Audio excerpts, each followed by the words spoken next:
John had always believed that life was best lived on one's own terms, a philosophy he embraced fully at Driveway Farm, his quirky little oasis on the edge of suburbia. Every inch of his property, from the weathered barn to the meticulously overgrown wildflower patches, exuded a charm that spoke of freedom, independence, and a stubborn refusal to bow to bureaucracy.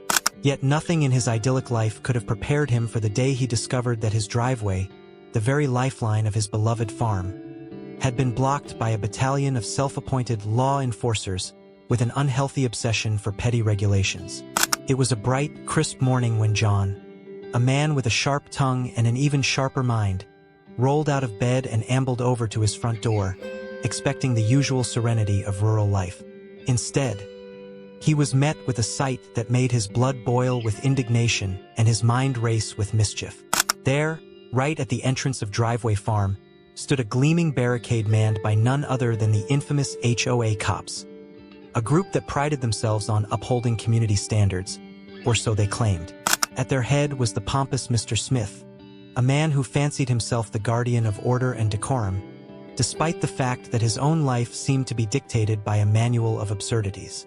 John couldn't help but let out a sardonic chuckle as he observed the scene.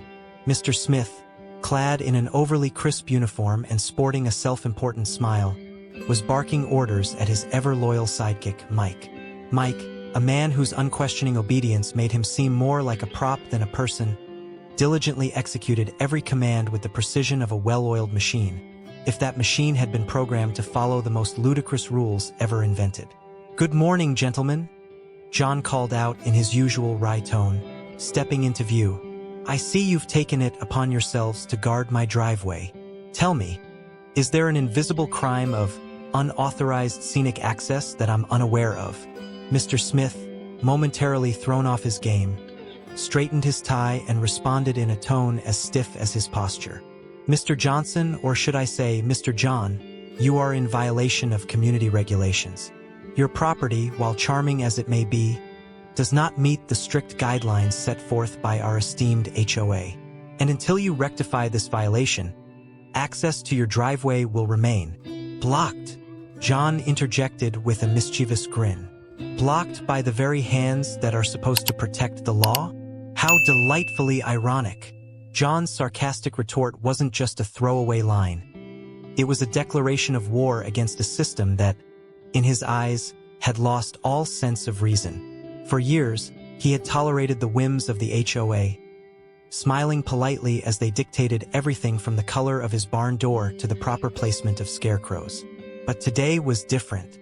Today, the absurdity of it all had reached a boiling point. John's closest friend, David, who moonlighted as an amateur legal guru armed with nothing more than outdated law books and a penchant for conspiracy theories, had warned him that the HOA's overreach was not only legally dubious but ripe for exploitation. "There's always a loophole, John," David had insisted with a conspiratorial wink during one of their late-night strategy sessions. "All you need is one tiny detail that they've overlooked, a crack in the facade of their so-called regulations." And so, as Mr. Smith continued his stilted diatribe about community standards and civic duty, John's mind was already racing.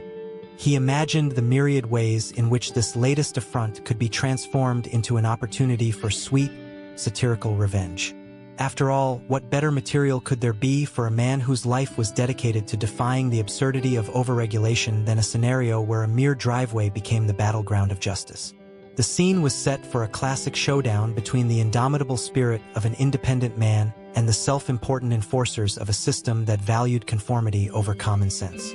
The air around Driveway Farm seemed charged with an electric tension, as if nature itself was holding its breath in anticipation of the chaos to come. John could almost hear the collective exhale of every resident who had ever felt oppressed by the arbitrary dictates of the HOA, each one silently rooting for him, the unyielding rebel, to turn the tables. Even the birds in the nearby trees seemed to chirp in a mocking chorus, as if nature were in on the joke. The very idea that a bureaucratic hiccup could be exploited with such cunning and humor tickled John's fancy. He made a mental note to craft a response that would not only expose the ridiculousness of the situation but also serve as a rallying cry for anyone who had ever been trampled underfoot by overzealous rule enforcers. John took a deep breath and surveyed his surroundings. The blockade, with its neon warning signs and official-looking documents stapled haphazardly to a plywood barricade, was a testament to the surreal lengths to which the HOA would go to enforce its will. It was as if Mr. Smith and his band of regulatory zealots had mistaken a simple rural entrance for the gates of an impenetrable fortress, a fortress designed not to protect, but to oppress. In that moment, John resolved that this was not merely an inconvenience to be endured. It was a challenge, a gauntlet thrown down by a system that had forgotten the true meaning of justice. With a smirk playing on his lips, he whispered to himself, "Let the games begin." John knew that behind every absurd regulation lay a hidden opportunity. He was determined to unearth every legal loophole, every overlooked clause, until he had built an airtight case that would leave Mr. Smith and his cohorts scrambling to justify their actions. And, of course, he would do it all with a generous helping of biting satire and irreverent humor, ensuring that his battle would be as entertaining as it was victorious. As the morning sun climbed higher, casting a warm glow over the now infamous driveway, John's mind buzzed with schemes and counter-schemes. He recalled the many times he had smiled politely at the HOA's petty dictates, each instance now a tiny ember fueling the fiery desire for retribution. No longer would he be the docile farmer who accepted every nonsensical order. Today marked the beginning of his transformation from a mere victim of bureaucratic nonsense into a crusader for common sense and legal fairness.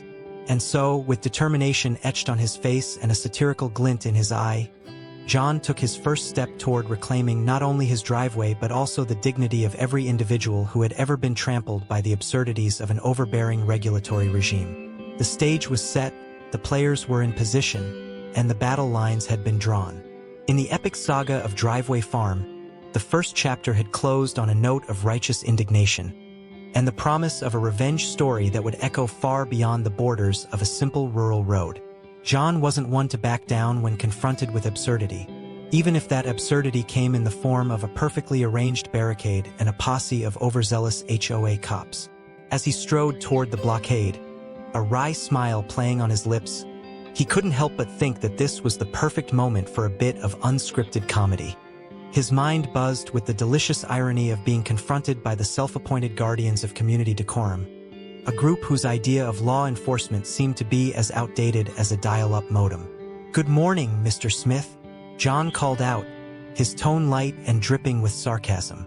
"I must say, your team's dedication to protecting the sanctity of my driveway is truly inspiring. Tell me, is there a secret code of unauthorized driveway blocking I'm not aware of?"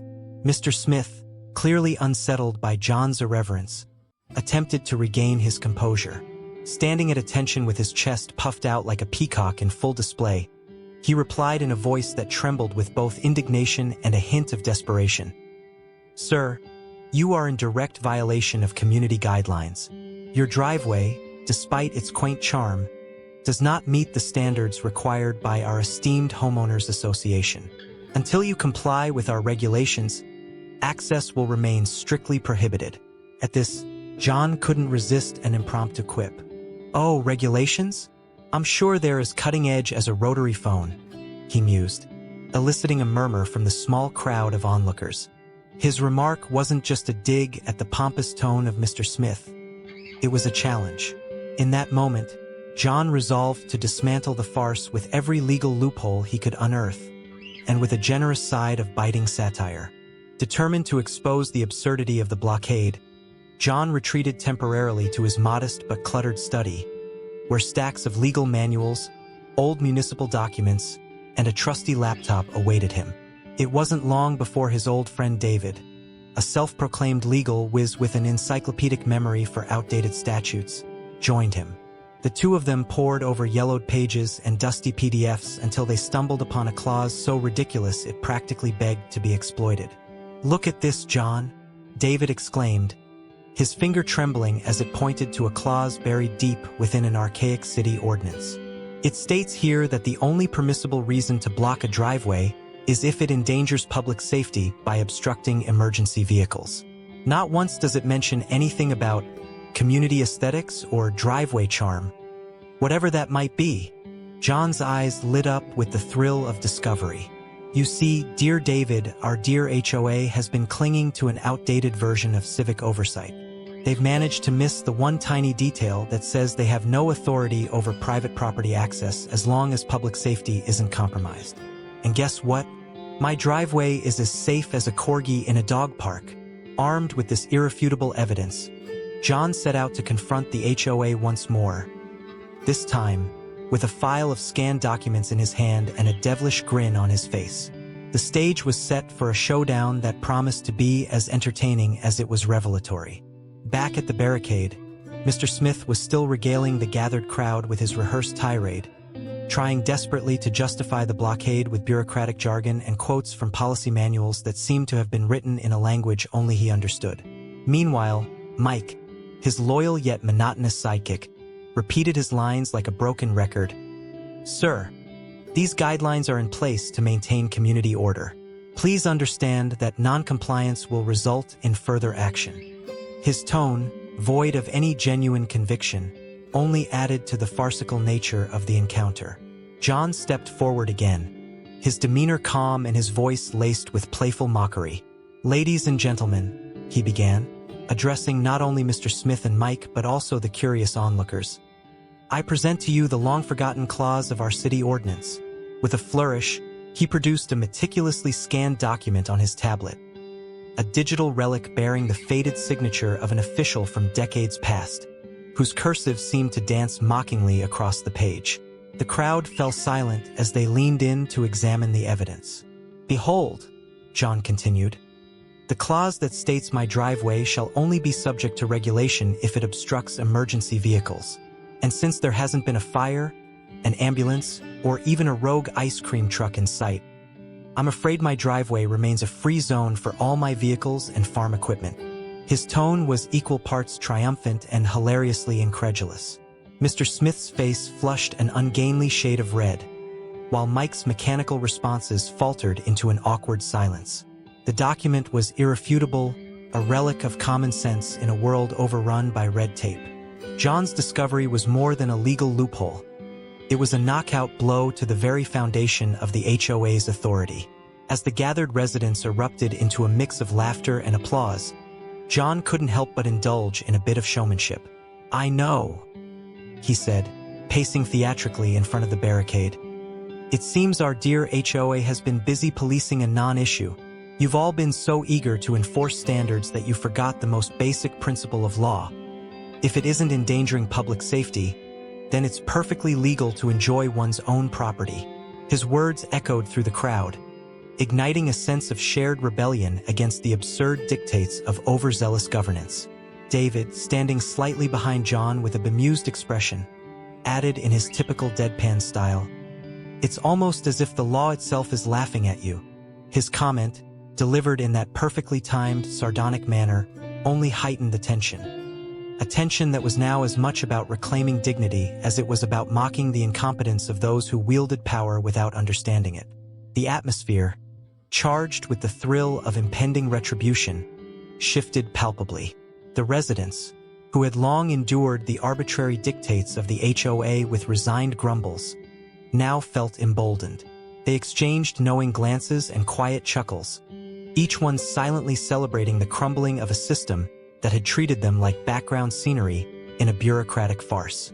Mr. Smith, realizing that his authority was rapidly evaporating in the face of John's compelling evidence and irreverent humor, stuttered, I must consult my superiors on this matter."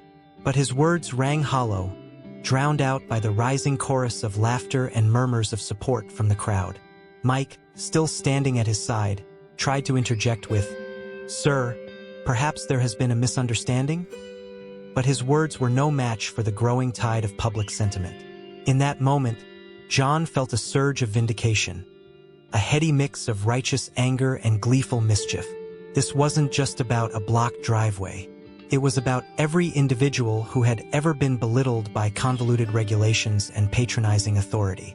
With a final, triumphant gesture towards the outdated document, John declared, "Today, we reclaim our rights, our common sense, and yes, our driveways."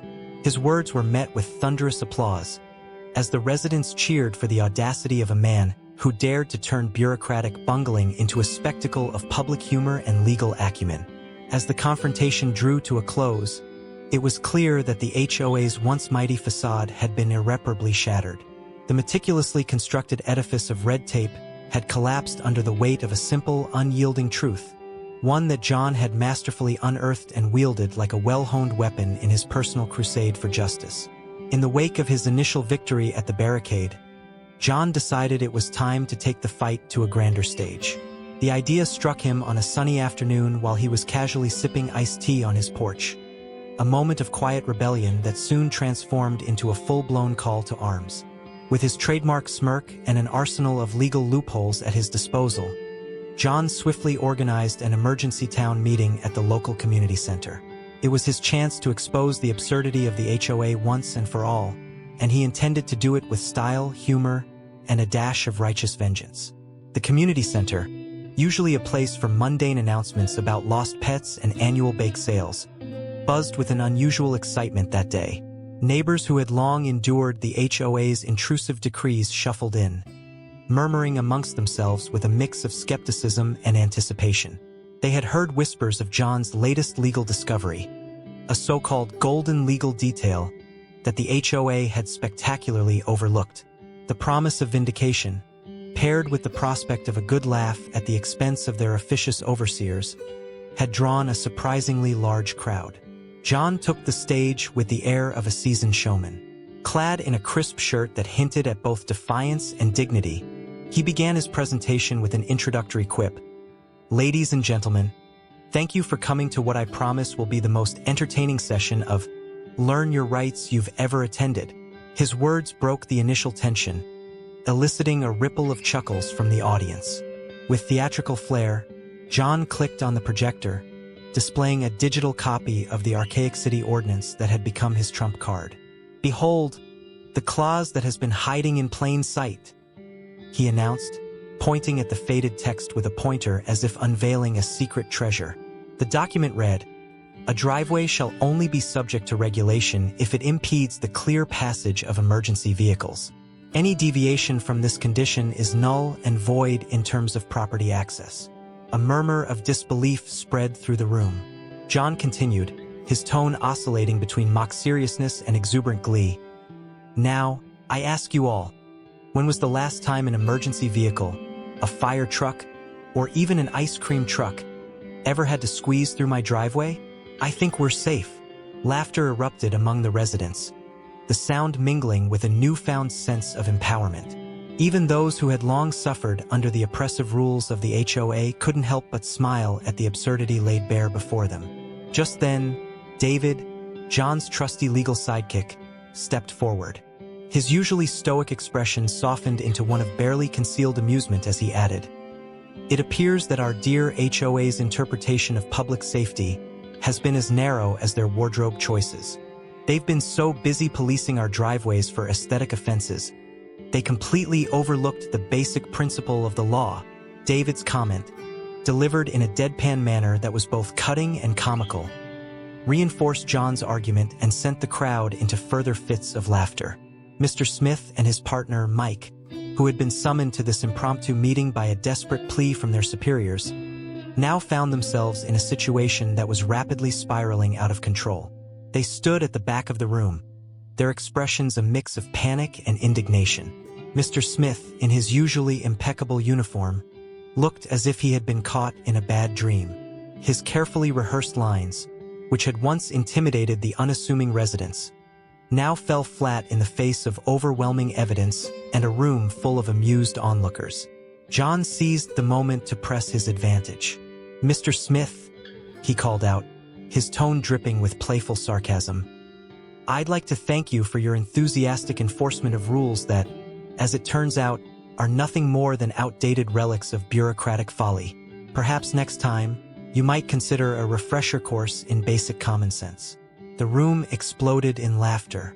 Even a few of the older residents, who had been skeptical of John's antics at first, couldn't hide their delight at the irony of the situation. Mr. Smith attempted to retort, his voice faltering as he fumbled through his notes. "Sir, these regulations. He began, only to be cut off by John's rapid-fire rebuttal. Regulations that have not been updated since the era of disco balls and bell-bottoms. Apparently, if I may remind you all, we're living in a modern age, not in a time when paperwork was king and logic was a stranger. His words, though delivered in a tone meant to reassert authority, only served to underline the absurdity of the entire ordeal. David, ever the consummate backup, provided additional commentary.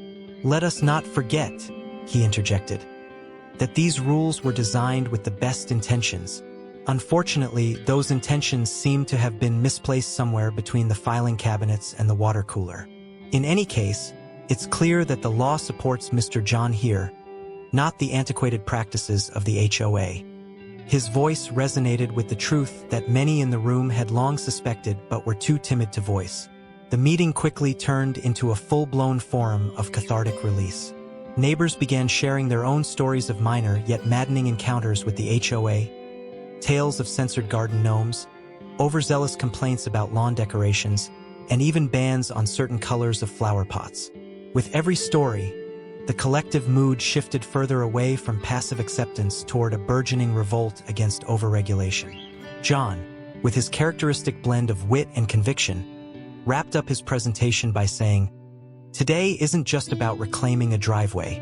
It's about reclaiming our right to live without the constant fear of being fined for having a little too much personality in our homes. It's about sending a message to those who think they can govern us with outdated rules and bureaucratic arrogance. Your time is up." The declaration was met with thunderous applause and a standing ovation from the assembled crowd. As the meeting drew to a close, residents began filing out with a sense of renewed purpose and camaraderie. Conversations buzzed about the possibility of challenging other arbitrary rules imposed by the HOA. Many joked about forming a rebel alliance of homeowners who would fight against every nonsensical decree, and plans were already being discussed for a follow-up event. A community picnic that promised to be as much a celebration of their newfound freedom as it was a protest against oppressive governance. Meanwhile, Mr. Smith and Mike retreated into the shadows of the community center, their once formidable presence now reduced to that of two hapless bureaucrats caught in a tide of public ridicule. Their authority, which had seemed so impenetrable only hours before, had crumbled under the weight of logic, humor, and the collective indignation of a community that was no longer willing to accept the status quo. In a final act of poetic justice, John, ever the showman, invited Mr. Smith to address the crowd one last time. A move that was both bold and uncomfortably hilarious. With an air of reluctant obligation, Mr. Smith took the stage, his face pale as he attempted to muster a speech that would restore his dignity. Instead, his words stumbled out in a jumbled apology, his eyes darting nervously as the residents exchanged amused glances.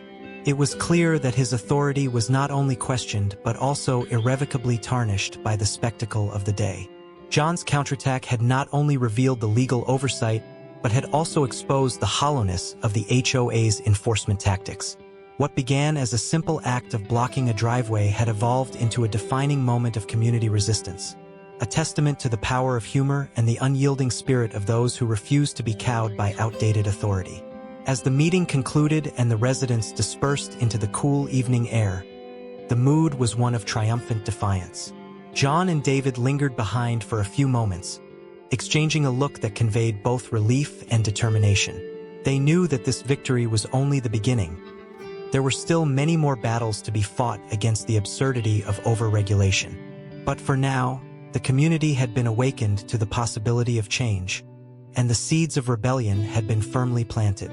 John left the community center with a light step and a heart full of mischief, his mind already plotting the next move in this grand chess game against bureaucracy. The day had finally arrived when John decided that enough was enough.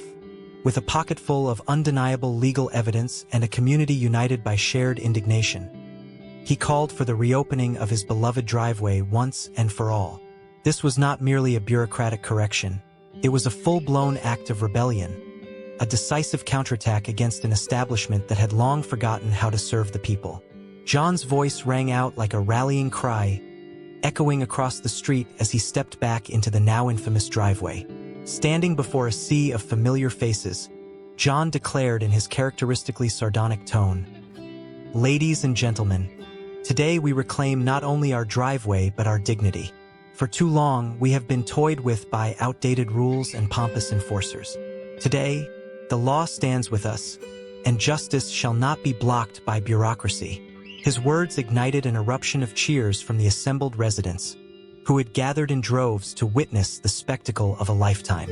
At the center of this grand assembly, John had orchestrated what he proudly termed the recognition ceremony of community heroes.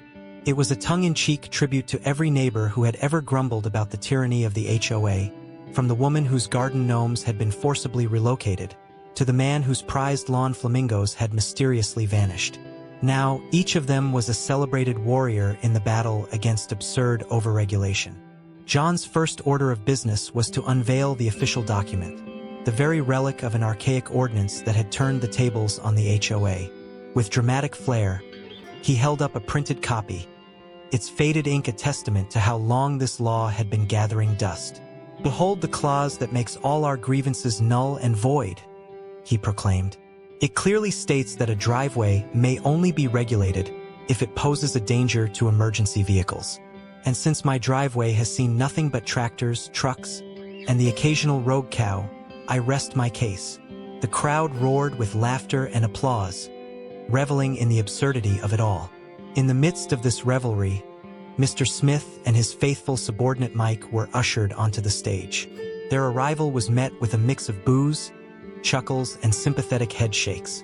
Mr. Smith's confident demeanor, once so imposing behind his polished uniform, had crumbled into a picture of discomfiture.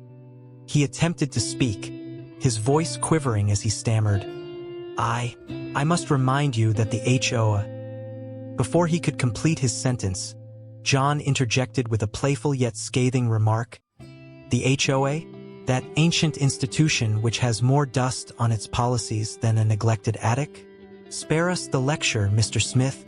Realizing that there was no escape from the inevitable, Mr. Smith was forced to lower his gaze and listen as John continued his tirade. "Today, you must face the consequences of enforcing rules that are not only outdated but downright laughable. And so, as a sign of goodwill and in the spirit of making amends, I hereby order that Driveway Farm be reopened immediately." His voice, now laced with both triumph and mischief, left no room for argument.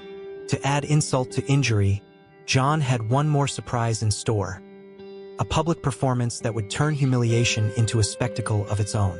With a mischievous twinkle in his eye, he announced, "In recognition of the community's support and as a symbol of the power of the law when wielded with common sense, I invite Mr. Smith and his esteemed partner, Mike, to participate in a brief apology performance." The audience erupted in laughter and incredulous murmurs as the duo reluctantly took center stage. Under the bright glare of the community center spotlight, Mr. Smith and Mike were handed an assortment of comically oversized props: a floppy hat, a toy gavel, and a handwritten apology scroll. John, acting as both master of ceremonies and self-appointed director, explained the rules of the performance. "You must express your sincerest apologies for the inconvenience you've caused, and you must do so in a manner that is as entertaining as it is heartfelt. Consider this your chance to redeem yourselves before the court of public opinion."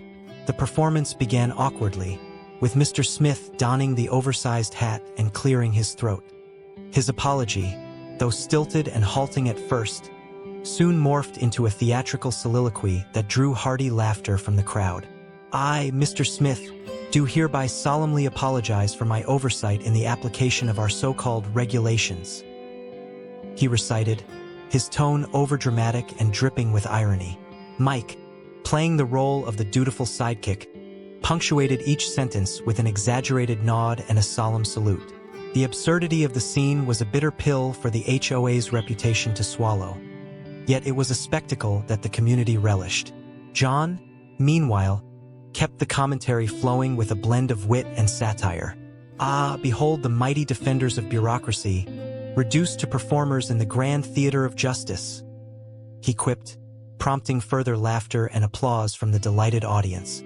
"Let this be a lesson to all who would dare trample on the rights of ordinary citizens with their pompous decrees." When the law is your friend, even the most stubborn of adversaries must endure the snicker of justice. By the end of the performance, Mr. Smith and Mike's attempts at contrition had become a humorous, yet poignant reminder of the community's power when united against absurdity. With the air of a defeated yet humbled duo, they bowed before the crowd, their previous airs of authority now replaced by the undeniable need for humility. As the ceremony drew to a close, the symbolic reopening of Driveway Farm was marked by the lifting of the barricade. The physical barrier that had once stood as a testament to the tyranny of outdated regulations was removed by a group of jubilant neighbors, their faces lit up by the glow of victory. John stepped forward once more, a triumphant smile on his face, and declared, "Today, we celebrate not just the reopening of a driveway, but the triumph of common sense over bureaucratic buffoonery." In that charged moment, the community was transformed. No longer were they merely passive recipients of arbitrary rules and stifling authority. They had, through a shared act of defiance, become a force to be reckoned with, a community that understood the value of standing up for one's rights, armed with nothing more than a well-timed joke and a thoroughly researched legal loophole. The sun began to set on that memorable day, casting long shadows that danced on the freshly cleared driveway. John, ever the reluctant hero turned icon of rebellion, surveyed his reclaimed property with a sense of accomplishment that was both personal and communal. His victory was a reminder that even in the face of oppressive regulation, the human spirit, witty, clever, and unyielding, could prevail. And so, as the community dispersed with light hearts and renewed hope, John took a moment to address the gathering one final time. With a charismatic grin, he looked directly into the camera, because, after all, this entire escapade was being recorded for posterity and for the entertainment of those beyond their little town. "Remember," he said, his tone a playful blend of mock seriousness and genuine warmth, "when the law is your friend, no matter how stubborn your opponent, justice will always get the last laugh." He paused, letting his words sink in, then added with a wink, "If you enjoyed this story of rebellion, don't forget to like, share this video, and subscribe to our channel for more outrageous tales of triumph over tyranny. Let's keep the spirit of common sense alive and kicking." With that, John's saga at Driveway Farm had reached its delightful conclusion.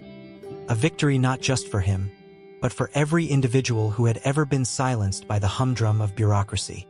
In the end, it wasn't just a driveway that had been reopened. It was the door to a future where humor, unity, and a dash of legal savvy could bring down even the mightiest walls of absurdity.